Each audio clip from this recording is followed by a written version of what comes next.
Today is 6th October and this is your lecture 5 of GST.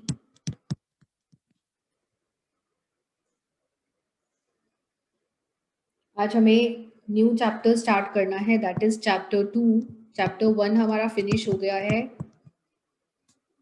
आप chapter 1 के notes अपने complete कर लीजिए अपने नोटबुक में. चैप्टर 2 स्टार्ट कर रहे हैं हम. Overview of GST.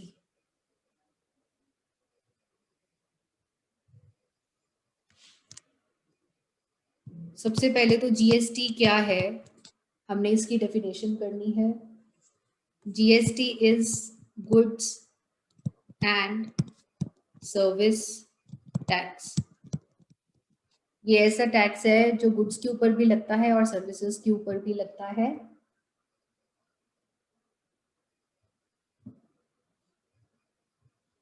यहाँ पे गुड्स और सर्विसेज के बीच में कोई फर्क नहीं किया जाता. No distinction. डिस्टिंक्शन का मतलब फर्क. कोई फर्क नहीं है between goods and services. Goods के ऊपर भी लगेगा, सर्विसेज के ऊपर भी सेम टैक्स लगेगा. पहले जब हमने कल वाला सेशन किया था तो उसमें हमने क्या किया था, गुड्स के ऊपर अलग से टैक्सेस लगते थे. अगर आप गुड्स मैन्युफैक्चर करते थे तो एक्साइज ड्यूटी पे करनी पड़ती थी. गुड्स को सेल करते थे तो आपको सेंट्रल सेल्स टैक्स सीएसटी या फिर वैट पे करना पड़ता था. अगर आप कोई सर्विस प्रोवाइड कर रहे होते थे तो आपको सर्विस टैक्स पे करना पड़ता था. आपको अलग अलग चीजों के ऊपर अलग अलग तरह के टैक्सेस जो थे वो पे करने पड़ते थे. लेकिन जो जीएसटी है वो गुड्स और सर्विसेज में फर्क नहीं करता. गुड्स के ऊपर भी जीएसटी लगेगा और सर्विसेज के ऊपर भी जीएसटी लगेगा.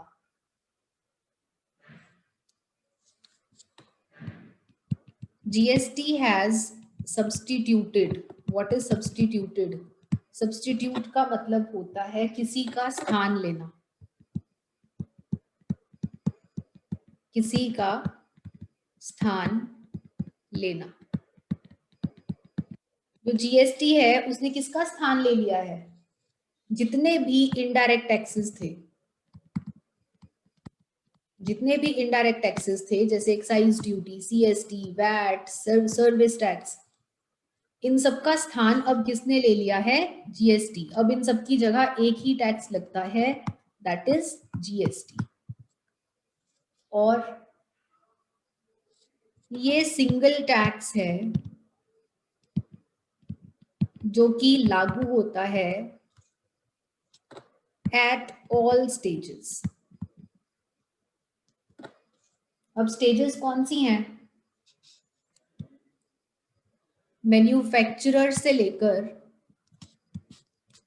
फाइनल कंज्यूमर तक. मैन्युफैक्चरर से होलसेलर के पास जाता है सामान, होलसेलर से रिटेलर के पास जाता है, रिटेलर से फाइनल कंज्यूमर तक जाता है. तो ये जो सारी चेन है मैन्युफैक्चरर से लेकर फाइनल कंज्यूमर तक, उन सब पे अलग अलग टैक्सेस नहीं लगते. उन सब के ऊपर एक ही टैक्स लगता है, दैट इज जीएसटी. एक सिंगल टैक्स है जो इन सब स्टेजेस के ऊपर एप्लीकेबल होता है. सब कुछ डिटेल में करेंगे, ये हम सिर्फ इंट्रोडक्शन कर रहे हैं जीएसटी की. अभी आपको और आगे टेक्निकल चीजें समझ में आएंगी. जीएसटी जो आपको पे करना है वो कितना जीएसटी पे करना होता है? GST on output. What is output? आपके लिए आउटपुट क्या है? मान लीजिए कि आप पेन मैन्युफैक्चर कर रहे हैं तो आपके लिए पेन आउटपुट है. आउटपुट मतलब क्या आप फाइनल प्रोडक्ट प्रोवाइड कर रहे हैं.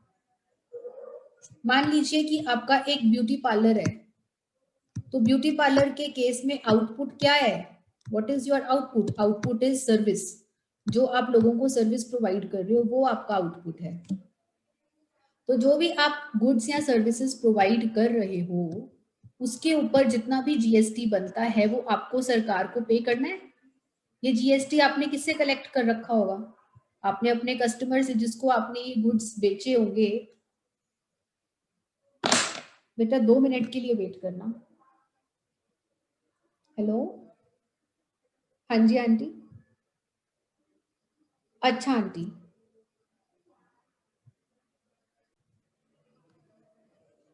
तो जब आप अपने कस्टमर को गुड सेल करते हैं तो उसमें आप अपने कस्टमर से जीएसटी भी कलेक्ट करते हैं। क्या वो जीएसटी आपको अपनी पॉकेट में रखना होता है? नहीं, वो जीएसटी आपको सरकार को पे करना है। तो ये जो आप आउटपुट प्रोवाइड कर रहे हैं, प्रोड्यूस कर रहे हैं, इसके ऊपर जो आपने जीएसटी कलेक्ट किया है, ये आपको सरकार को पे करना है। ठीक है जी, करना है। माइनस, क्या ये पूरा का पूरा पे करना है? इसमें से आपको आईटीसी मिलेगा, ITC on input. Now what is ITC on input? जब आपने पेन मैन्युफैक्चर किया होगा तो आपने कुछ ना कुछ रॉ मटेरियल यूज किया होगा। क्या रॉ मटेरियल यूज किया होगा पेन बनाने के लिए? प्लास्टिक यूज करी होगी। निब बनाने के लिए आपने स्टील यूज करी होगी, इंक यूज करी होगी। ये सब आपने रॉ मटेरियल परचेज किया होगा। जब आपने ये रॉ मटेरियल कहीं से बाय किया होगा तो आपने इसके ऊपर जीएसटी पे भी तो किया होगा। जब आपने ये रॉ मटेरियल परचेज किया होगा तो इसके ऊपर आपने जीएसटी कहीं ना कहीं पे भी तो करके आए हैं आप। तो मान लीजिए कि जो जीएसटी आपने इस पेन को बेच के इकट्ठा किया है, वो जीएसटी आपने जो पेन बेचे वो 10 लाख के हैं, 10 लाख के पेन बेचे और पेन्स के ऊपर आपने 10% जीएसटी अपने ग्राहकों से इकट्ठा किया है। तो आपने अपने ग्राहकों से कितना जीएसटी इकट्ठा किया है? 1 लाख का जीएसटी इकट्ठा किया है। इकट्ठा करके आपको ये जीएसटी किसको पे करना है? ये जीएसटी आपको गवर्नमेंट को पे करना है। यस, करना है। लेकिन पेन बनाने के लिए ये जो रॉ मटेरियल है इसके ऊपर आप जीएसटी पे करके भी तो आए हैं पहले। मान लीजिए कि इन सब रॉ मटेरियल्स के ऊपर जो जीएसटी आप ऑलरेडी पे करके आए हैं वो आप 25,000 का पे करके आए हैं। तो इतना आपको गवर्नमेंट को पे करना है और इतना आप ऑलरेडी पे करके आए हैं। तो आपको जीएसटी फाइनल जीएसटी आपको कितना पे करना है? आपको 75,000 का जीएसटी पे करना है सरकार को, क्योंकि 1 लाख पे करना था, इसमें से 25,000 आप मैन्युफैक्चर करते हुए, रॉ मटेरियल परचेज करते हुए पे कर चुके हैं। तो फाइनली आपको 75,000 का जीएसटी पे करना है। ये जो 25,000 आप ऑलरेडी जीएसटी पे कर चुके हैं इसको कहते हैं आईटीसी ऑन इनपुट। और आईटीसी का मतलब क्या है? Input tax credit. आईटीसी का मतलब क्या है? Input tax credit. कि जो टैक्स आप पहले पे कर चुके हैं उसका आपको क्रेडिट मिल जाएगा। क्रेडिट का मतलब क्या होता है? उसका आपको फायदा मिल जाएगा, उतने अमाउंट का टैक्स आपको पे नहीं करना पड़ेगा। कहाँ तो आपको 1 लाख पे करना पड़ता और कहाँ आपको 75,000 ही पे करना पड़ेगा। तो 25,000 का फायदा हो गया आपको, क्योंकि आप ये ऑलरेडी पे कर चुके हैं। यहां तक अगर आपको समझ में आ गया तो बताइए। अगर यहां तक किसी को भी किसी तरह का भी कोई डाउट है, ये बेस बन रहा है आपका जीएसटी का। अगर आपको जीएसटी का बेस समझ में नहीं आएगा तो आपको पूरी किताब समझ में नहीं आएगी। तो यहीं पे आपको डाउट्स कुछ हैं तो पूछ लीजिए बिना हेजिटेशन के।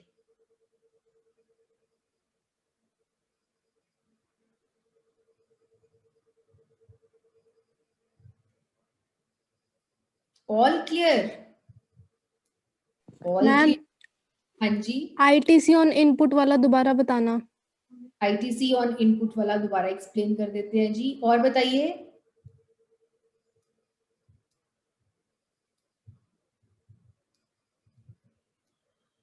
ठीक है जी, इसको पहले मैं जीएसटी को दोबारा से एक्सप्लेन कर देती हूँ। क्या है goods and service tax? Goods and service tax एक सिंगल टैक्स है जो कि पहले मल्टीपल टैक्सेस लगते थे, एक्साइज ड्यूटी लगती थी। देखिए हम नई शीट शुरू कर देते हैं। जैसे कि मैंने आपको समझाया था कि देखो गुड्स के क्या स्टेजेस होते हैं बेटा। सबसे पहले यहाँ से समझते हैं। आप रॉ मटेरियल बाय करते हो,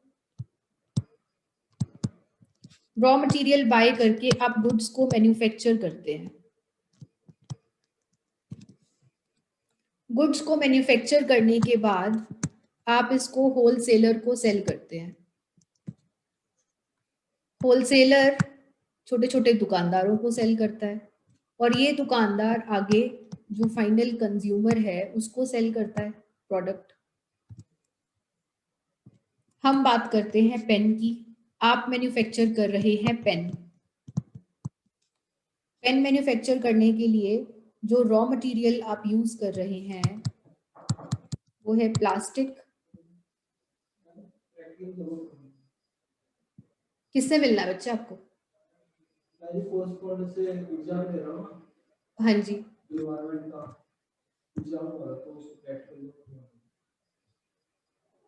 बेटा यहाँ जो आप रॉ मटेरियल्स यूज कर रहे हैं वो है प्लास्टिक, इंक, स्टील। ये है मैन्युफैक्चरर। हम ओल्ड टाइम्स की बात करते हैं, पुराने जमाने की बात करते हैं। पहले तो ओल्ड टाइम्स में क्या होता था, ये जो मैन्युफैक्चरर है ये जब रॉ मटेरियल यहाँ से बाय करता था तो यहाँ पर ना कुछ टैक्स पे करके आता था, इनडायरेक्ट टैक्स पे करके आता था। या तो एक्साइज ड्यूटी पे करता था या फिर सेल टैक्स पे करता था। हाँ जी बोलिए क्या है? हाँ जी,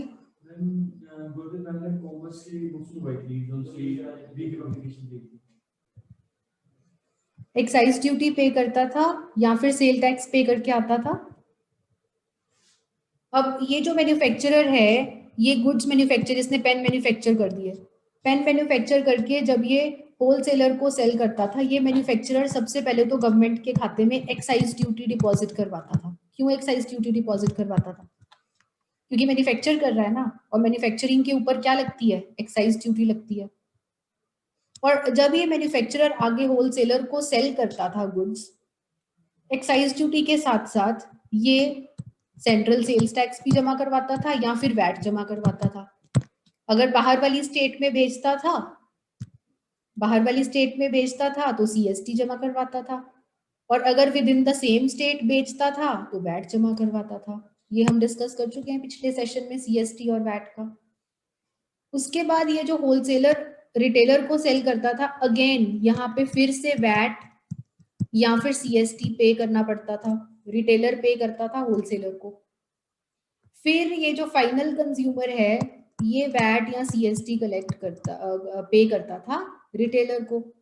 तो इस तरह से अलग अलग स्टेजेस के ऊपर अलग अलग तरह के टैक्स लगते थे। यहाँ पे कोई और टैक्स लग रहा है, सेकंड स्टेज पे कोई और टैक्स लग रहा है, यहाँ पे कोई और लग रहा है, यहाँ पे कोई और। तो अलग अलग यहाँ पे जो मशीनरी थी, जो अलग अलग तरह के इनडायरेक्ट टैक्सेस थे वो इन्वॉल्व थे। बड़ा मुश्किल हो जाता था एक नॉर्मल इंसान के लिए अलग अलग टैक्सेस का रिकॉर्ड रखना। अब हर टैक्स की अपनी पेमेंट होती थी, वैट की पेमेंट अलग, सीएसटी की पेमेंट अलग, एक्साइज ड्यूटी की पेमेंट अलग। अब जितनी जितनी पेमेंट्स करते थे उस हिसाब से फिर रिटर्न्स भी फाइल करनी पड़ती थी, है ना जी। तो ये जो पहले वाला स्ट्रक्चर था ये बड़ा ही कॉम्प्लिकेटेड था। अब देखिए, अब अगर हम अब की बात करें, अब क्या है? अगेन रॉ मटेरियल बाय करना है, प्लास्टिक, इंक, स्टील। इससे मैन्युफैक्चरर मैन्युफैक्चर करेगा गुड्स को। ये रहा मैन्युफैक्चरर, क्या मैन्युफैक्चर कर रहा है? पेन मैन्युफैक्चर कर रहा है। ये मैन्युफैक्चरर जब रॉ मटेरियल बाय करके आएगा, अब इसको जीएसटी ही पे करना है। ये जीएसटी पे करके आएगा किसे?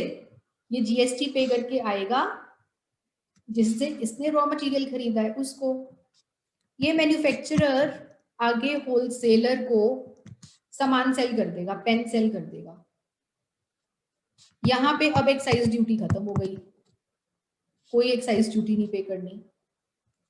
जब होलसेलर को सेल करेगा तो क्या पे करता था? सीएसटी और वैट पे करता था होलसेलर। टैक्सेस खत्म, अब जीएसटी पे करेगा होलसेलर मैन्युफैक्चरर को। अगेन जब होलसेलर रिटेलर को सेल करेगा तो रिटेलर होलसेलर को जीएसटी पे करेगा, और ये जो रिटेलर है जब फाइनल कंज्यूमर को सामान बेचेगा, अगेन जो फाइनल कंज्यूमर है वो रिटेलर को जीएसटी पे करेगा। समझ में आ रही है बात?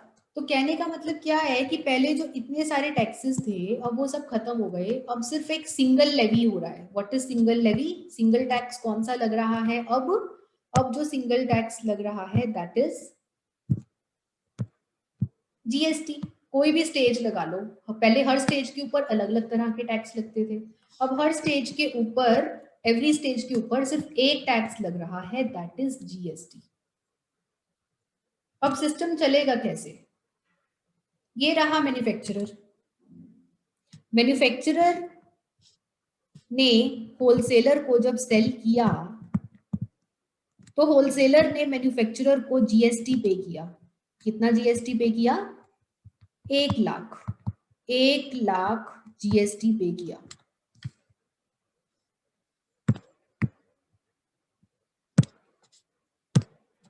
मैन्युफैक्चरर ने 10 लाख के पेन बेचे थे और 10% के हिसाब से जो जीएसटी इकट्ठा हुआ दैट इज 1,00,000। 1,00,000 जीएसटी इकट्ठा हो गया होलसेलर से मैन्युफैक्चरर के पास। ये 1,00,000 का जो जीएसटी है क्या ये मैन्युफैक्चरर अपने पास रखेगा? नो, ये होलसेलर से कलेक्ट करके किसको जमा करवाना है? सरकारी खाते में जमा करवाना है, गवर्नमेंट को जमा करवाना है। ठीक है जी। लेकिन जब मैन्युफैक्चरर ने सामान खरीदा था, रॉ मटेरियल खरीदा था, तो मैन्युफैक्चरर भी तो इसके ऊपर जीएसटी पे करके आया है ना। ये देखो, मैन्युफैक्चरर भी तो इस रॉ मटेरियल के ऊपर जीएसटी पे करके आया है। जब मैन्युफैक्चरर ने ये सामान खरीदा था तो इसके ऊपर 25,000 जीएसटी ये पे करके आया था उस पर्सन को जिसने रॉ मटेरियल सप्लाई किया था। ये 25,000 जो मैन्युफैक्चरर पे कर चुका है अपने इनपुट के लिए, अपने रॉ मटेरियल को हम और क्या कहते हैं? इनपुट। अपने इनपुट के लिए जो वो टैक्स पे करके आया है उसको हम कहते हैं ITC, that is input tax credit. Input क्यों? क्योंकि इनपुट या रॉ मटेरियल के ऊपर पे हुआ है ये टैक्स। टैक्स क्यों? क्योंकि ये टैक्स पे करके आया है। और क्रेडिट क्यों? क्योंकि इसका फायदा इसको बाद में मिलेगा। कब मिलेगा? जब ये टैक्स पे करने वाला होगा गवर्नमेंट को, उस टाइम पे इसका फायदा मिलेगा इसको 25,000 का। कैसे मिलेगा? इसने जीएसटी कलेक्ट किया होलसेलर से 1,00,000 रुपए, ये गवर्नमेंट को देना है, लेकिन इसमें से उसको इस आईटीसी का बेनिफिट मिलेगा 25,000। तो अकॉर्डिंगली इसको 75,000 रुपीज पे करने पड़ेंगे, ना कि 1,00,000, क्योंकि 25,000 ये ऑलरेडी अपनी पॉकेट में से पे कर चुका है। This is the whole concept of GST. अब अगर आईटीसी में प्रॉब्लम है तो बताइए किसको डाउट था आईटीसी में?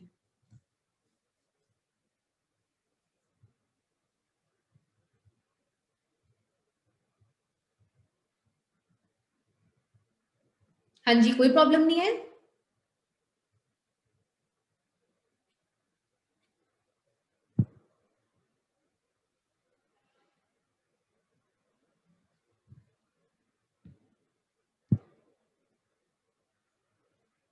ठीक है, तो ये है आपका बेस जीएसटी का, कि पहले बहुत स्टेज के ऊपर अलग अलग तरह के टैक्सेस लगते थे, अब एक सिंपल सा कंसेप्ट रह गया जीएसटी का। उसमें भी जो आपने कलेक्ट किया है उसमें से जो आप पे कर चुके हो वो माइनस कर दो, बाकी आपको टैक्स जमा करवाना है।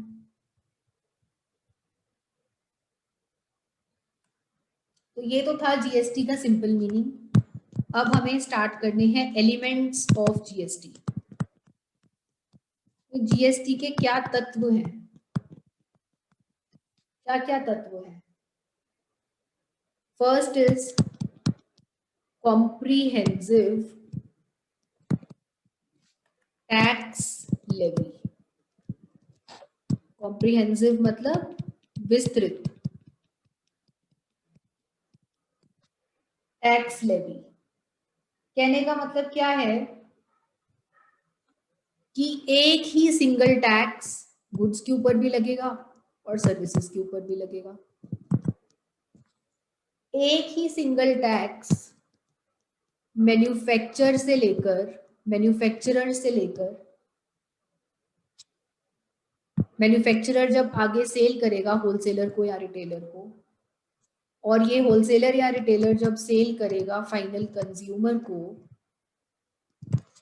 तो एक ही टैक्स लगेगा इन सब पे, that is GST, GST, GST.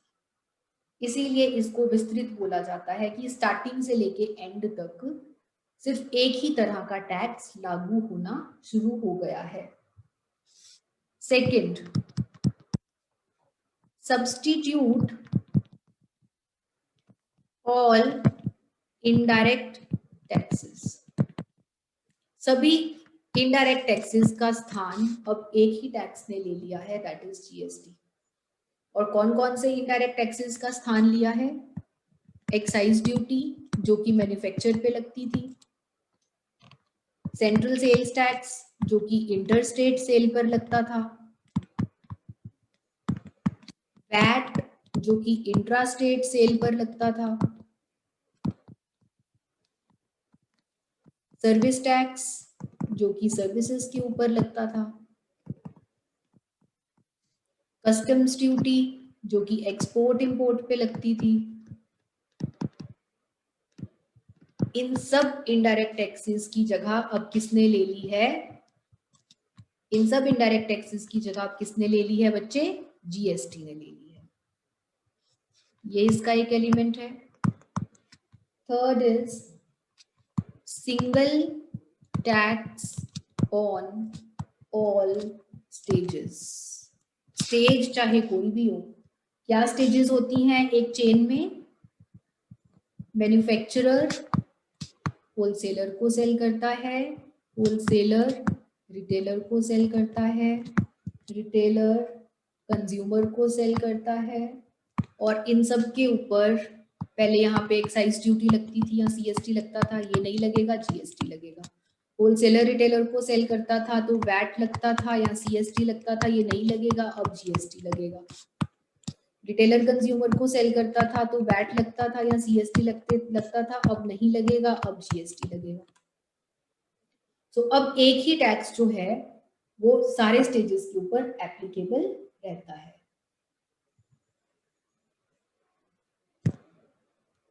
Fourth point है आपका tax on value addition. Now what is value addition? Value addition का मतलब क्या है? पहले वैल्यू एडिशन का मतलब समझते हैं, टैक्स की बात बाद में करेंगे। तो वैल्यू एडिशन समझो क्या है।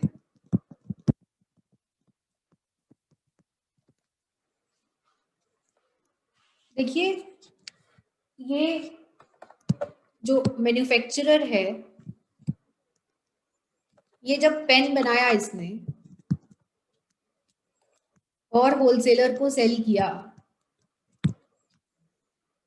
इसने यहाँ पे जो इनपुट्स यूज करे थे, what is input? Raw material, कच्चा माल।